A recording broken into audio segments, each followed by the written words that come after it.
تو اس زمین پر بھیجا کہ اب اس زمین پر میرے نام کا کلمہ بیان کیا جائے، اب اس زمین پر میرا نام لیوا بھیجا جائے،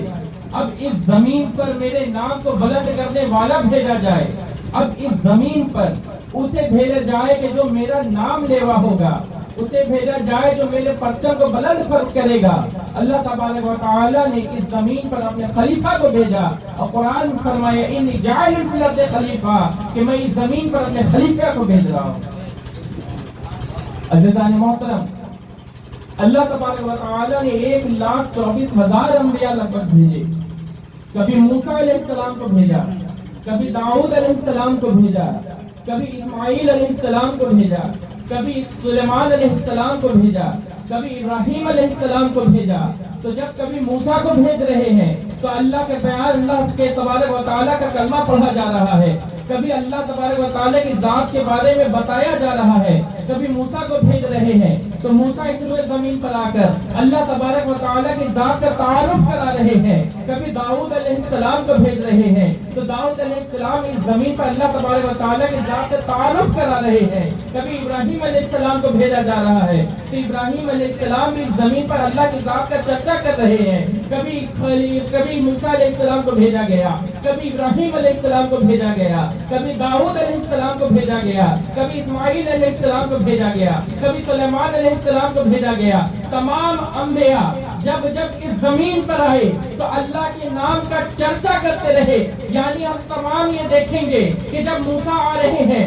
تو اللہ کے دین کے بارے میں بتا رہے ہیں، اللہ کی ذات کے بارے میں بتا رہے ہیں۔ جب بتانا پڑا تو موسیٰ کو بھیجا گیا، جب بتانے کی بات آئی تو ابراہیم کو بھیجا گیا، جب بتانے کی بات آئی تو داؤد علیہ السلام کو بھیجا گیا، جب بتانے کی بات آئی تو سلیمان علیہ السلام کو بھیجا گیا، جب بتانے کی بات آئی تو عیسیٰ علیہ السلام کو بھیجا گیا۔ یہ تمام انبیاء تب آتے رہے جب اللہ کی ذات کا بتانا تھا، لیکن جب اللہ کی ذات کو منوانا تھا تب اور کوئی انبیاء نہیں، کوئی رسول نہیں۔ جب بتانے کی بات آئیں گی تو تمام انبیاء آئیں گے، جب منوانے کی بات آئے گی تو محمد مصطفیٰ آئیں گے۔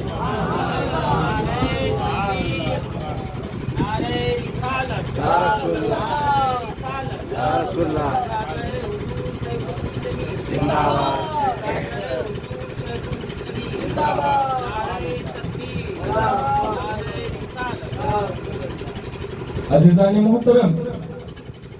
کہ جب اللہ کے ذات کے نام کو بتانے کی بات آئی تو حضرت داؤد علیہ السلام کو بھی اللہ نے بھیجا۔ جب اللہ تبارک و تعالیٰ کے ذات کا تعارف کرانے کی بات آئی تو عیسیٰ علیہ السلام کو بھی بھیجا گیا۔ جب اللہ تبارک و تعالیٰ کے نام کو بلند کرنے کی بات آئی تو ابراہیم علیہ السلام کو بھی بھیجا گیا۔ لیکن بتانے میں اور منوانے میں فرق ہوتا ہے۔ جب تمام مخلوقات کو یہ بتانے کی بات آئی کہ اللہ ایک ہے، اللہ کی پیروی کرو، تو تمام انبیاء کو بھیجا گیا، لیکن ہر کوئی منوا نہیں سکتا۔ جب تمام کائنات سے منوانا ہوا کہ اللہ ایک ہے تو اللہ نے اپنے محبوب صلی اللہ علیہ وسلم کو بھیجا کہ اب تمام پڑھتے تھے لا الہ الا اللہ، لیکن اے مخلوقات اب تم تمام پڑھو لا الہ الا اللہ محمد رسول اللہ صلی اللہ تعالی علیہ وسلم۔ اب جب اس زمین پر اللہ نے اپنے خلیفہ کو بھیجا تو کوئی اسی طرح تو نہیں بھیجا، ایک مقصد ہوتا ہے۔ اللہ کی ذات بڑی بلند ہے، اللہ تمام شانوں کا مالک ہے، تمام عظمت اللہ کی ہے، تمام شان اللہ کی ہے، تمام بلندیاں اللہ کی ہیں، تمام اختیارات اللہ کے ہیں، تمام چیزوں پر قدرت رکھنے والی ذات اللہ کی ہے۔ یہ تمام شان ہے اللہ کی، اور جب اللہ کی شان کو مخلوقات کے سامنے پیش کرنا ہوگا تو کوئی عام ذات تو نہیں بھیجے گا۔ اگر کسی عظیم چیز کو بارے میں بتایا جاتا ہے، کسی کے پاس سونا ہو تو مٹی میں رکھ کر نہیں دکھایا جاتا، کسی کے پاس ہیرا ہو تو زمین پر پھینک کر نہیں دکھایا جاتا، اسے رکھا بھی عظیم چیزوں میں جاتا ہے۔ تو جب وہ بلند شان والے کی شان بتانے کی بات آئی تو کوئی عام نبی رسول نہیں بتائے گا، بلکہ جب اللہ کی شان کا اعلان کر کے منوایا جائے گا تو منوانے والا بھی بڑی شان والا ہوگا، منوانے والا بھی احمد مختار مدینے کے تاجدار ہوگا۔ عزیزان محترم، لیکن تمام مخلوقات جو اللہ نے زمین پر بھیجا تو تمام مخلوقات کے لیے ایک سردار بھی بتایا۔ سب سے افضل مخلوق بھی بنائی، جیسے اللہ تبارک و تعالی نے بشر فرمایا تمام مخلوقات میں سب سے افضل مخلوق جو ہے اللہ نے تو بشر بنا کر دیا۔ اور ہر ایک شے کہ جسے اللہ تبارک و تعالی نے زندگی دی، ہر ایک وہ چیز جسے اللہ نے جان بخشی، ہر ایک وہ چیز جو اللہ کا کلمہ پڑھ رہا ہے، جسے زندگی ہے، جس کی سانسیں ہیں، اللہ نے ان تمام میں زندگی دی۔ اگر کوئی اپنے حیات میں کوئی 40 سال کا عرصہ گزارتا ہے، کوئی 50 سال کا عرصہ گزارتا ہے، کوئی 60 سال کا عرصہ گزارتا ہے، پھر اچانک سے انہی آنکھوں کے سامنے سے ادھر بھی ہو جاتا ہے۔ اللہ نے اپنی شان بتائی تو محبوب کو بھیجا کہ تمام مخلوق کو میری عزت، میری عظمت کے بارے میں بتاؤ، میری قدرت کے بارے میں بتاؤ، میری شان کے بارے میں بتاؤ، میری بلندیوں کے بارے میں بتاؤ۔ اور جب وہی شان اللہ کے نبی نے اپنے مخلوق تمام بندوں کے سامنے ظاہر کیا تو انہیں جینے کا ایک طریقہ دیا کہ اگر اس زمین پر اللہ نے تمہیں زندگی دی ہے تو ایک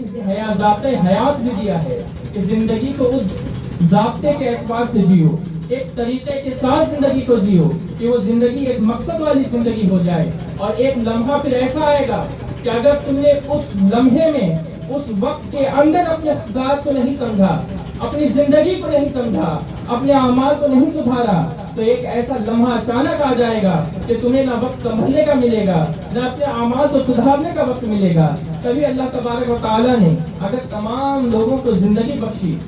تو تمام لوگوں کو موت بھی آتی ہے۔ جتنے لوگ زندہ ہیں، جو بھی چیزیں زندگی اللہ نے زندگی جن چیزوں کو بخشی ہے ان تمام کو موت بھی آنی ہے۔ لیکن اللہ قرآن میں اس طرح ارشاد فرماتا ہے کہ انسان اپنی عقل سے سوچے تو اس آیت کو سوچنے پر سے ہی انسان ہدایت پا سکتا ہے۔ اس آیت پر غور و فکر کرے تو انسان اپنی اس زندگی میں، اس روئے زمین پہ ملی زندگی کو سدھار سکتا ہے۔ اگر اس آیت پر انسان تھوڑی فکر کرے جسے اللہ نے قرآن فرمایا تو انسان اپنے اعمال کو سدھار کر اپنی زندگی کو ایک طریقے کی زندگی کے ساتھ جی سکتا ہے۔ ہر کوئی جانتا ہے کہ اگر کسی چیز کی بات کو، کسی ٹاپک پر کسی کو بات کرنی ہو تو ابتدا سے شروع کرتا ہے، یعنی شروعات سے شروع کرتا ہے۔ کوئی بات کرتا ہو تو سیدھے نہیں بول دیتا کہ اس کی شادی ہو گئی، اس کا نکاح ہو گیا، اس کا انتقال ہو گیا، بلکہ بتانے والا تو یہ بتاتے یہ فلاں تاریخ کو پیدا ہوا، یہاں سے شروعات ہوئی، یہ اس عمر میں آ کر گریجویٹ ہوا، یہاں اس کا ایک مرحلہ ہوا، اس عمر میں آ کر اس نے نکاح کیا، اس کا ایک زندگی کا ایک مرحلہ ہوا، اتنے عرصے تک جیا، یہ تمام اس کے زندگی کے مرحلے ہیں۔